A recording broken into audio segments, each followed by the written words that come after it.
What's up, y'all? In this video, we're going to talk about bearings.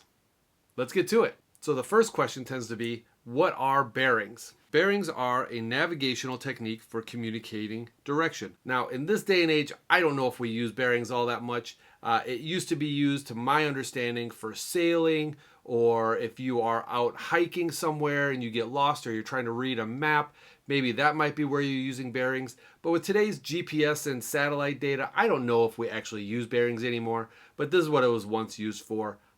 Maybe it still is, I don't know. Bearings are always measured from true north, which means that if you are traveling from one point to another, you always measure from going north first. We write it as 3 digits, but we can also use decimals if we need to. When we talk about bearings, we always start from looking north and then we rotate in a clockwise direction. And finally, when we're going from point A to B, we say that we are traveling on a bearing of, or the bearing of B from A is some amount. I don't know if you've noticed from this diagram to start with, this is just going from point A to point B, but you might have noticed that we have some similarities to some things that you've done in previous math classes. This kind of looks like an abbreviated parallel line and transversal. And what do I mean by that? Well, a parallel line and transversal, if we have 2 parallel lines and we have a line that cuts through it, this thing is called a transversal, and these 2 lines are parallel.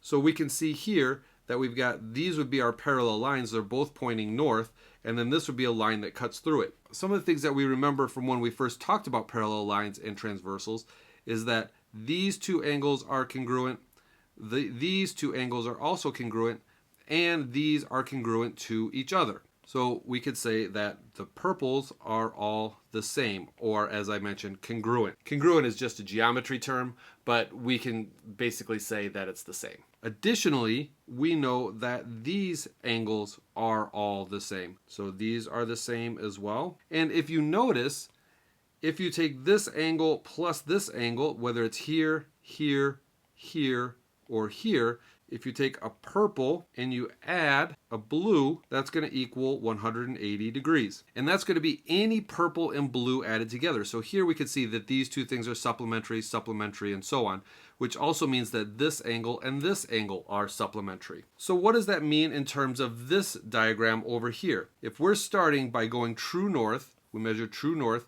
we rotate in a clockwise direction, So let's say we are going here, we're going to go on this bearing, and we're going to write it as 3 digits. So we're going to say this is a bearing of 020, or 20 degrees, 020 degrees. So that means that if we extend this down here, we know that we have 180 degrees. We also know that this measurement is the same as this measurement. That would be like this purple measurement over here and this one here. So this is also 020 degrees. This is 180 degrees.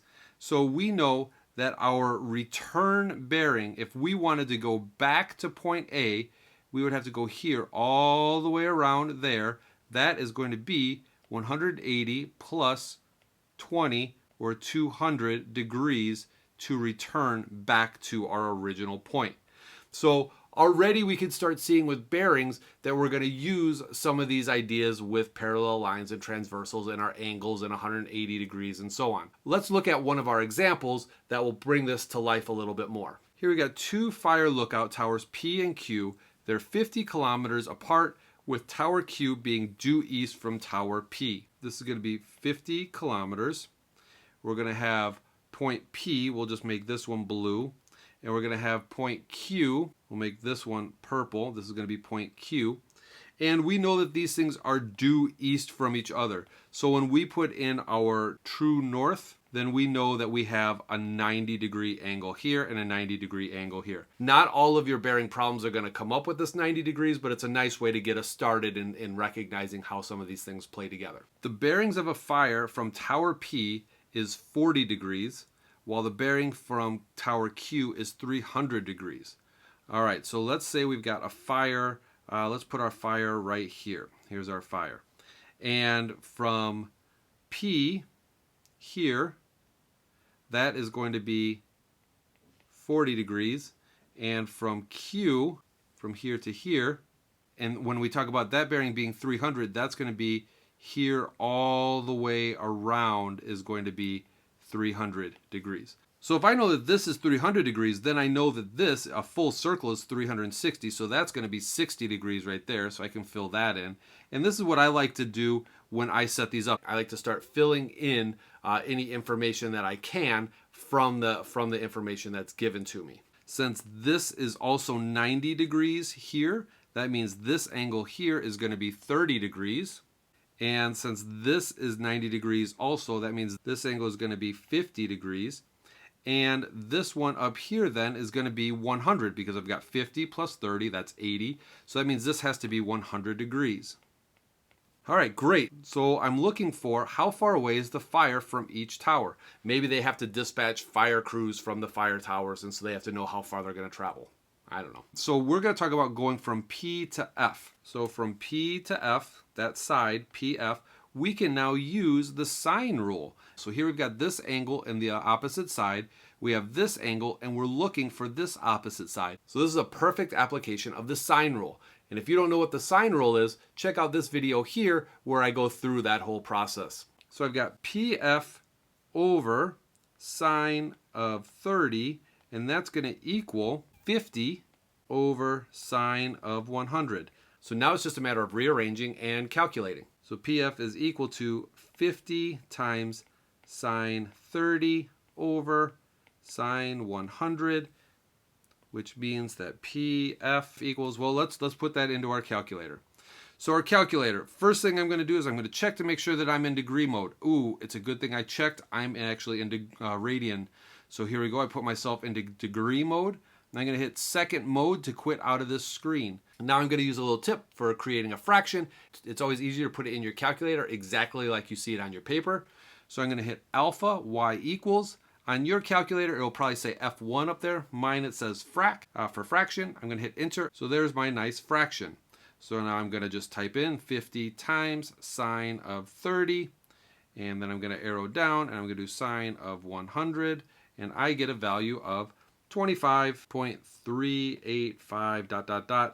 And since I like to keep my values into 3 significant figures, 25.4 kilometers. So that's for PF. Now, what about QF? Well, I'm going to go through the same exact process. QF, so now I'm looking here, I have to have sine of 50. So QF over sine 50.